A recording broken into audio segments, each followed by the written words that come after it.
إنهم إن يظهروا عليكم يرجموكم أو يعيدوكم في ملتهم ولن تفلحوا إذا أبدا. وكذلك أعثرنا عليهم ليعلموا أن وعد الله حق وأن الساعة لا ريب فيها، إذ يتنازعون بينهم أمرهم فقالوا ابنوا عليهم بنيانا ربهم أعلم بهم. قال الذين غلبوا على أمرهم لنتخذن عليهم مسجدا. سيقولون ثلاثة رابعهم كلبهم ويقولون خمسة سادسهم كلبهم رجما بالغيب ويقولون سبعة وثامنهم كلبهم. قل ربي أعلم بعدتهم ما يعلمهم إلا قليل فلا تمار فيهم إلا مراء ظاهرا ولا تستفت فيهم منهم أحدا ولا تقولن لشيء إني فاعل ذلك غدا إلا أن يشاء الله.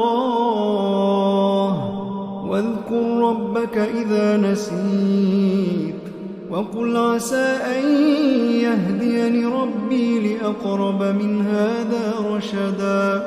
ولبثوا في كهفهم 300 سنين وازدادوا 9 قل الله أعلم بما لبثوا له غيب السماوات والأرض أبصر به وأسمع ما لهم من دونه من ولي ولا يشرك في حكمه أحدا.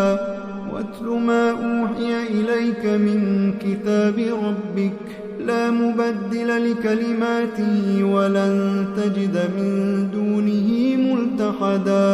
واصبر نفسك مع الذين يدعون ربهم بالغداة والعشي يريدون وجهه ولا تعد عيناك عنهم تريد زينة الحياة الدنيا ولا تطع من أغفلنا قلبه عن ذكرنا واتبع هواه وكان أمره فرطا. وقل الحق من ربكم فمن شاء فليؤمن ومن شاء فليكفر إنا أعتدنا للظالمين نارا أحاط بهم سرادقها وإن يستغيثوا يغاثوا بماء كالمهل يشوي الوجوه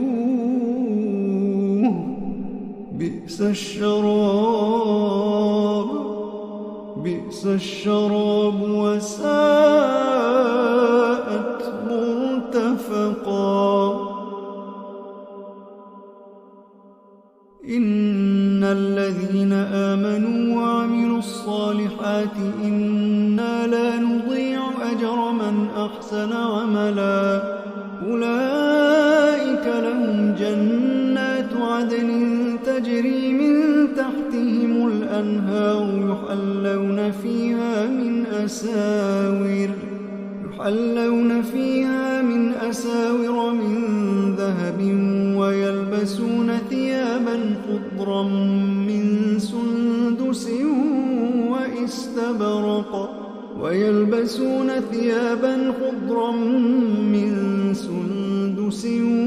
وإستبرق متكئين فيها على الأرائك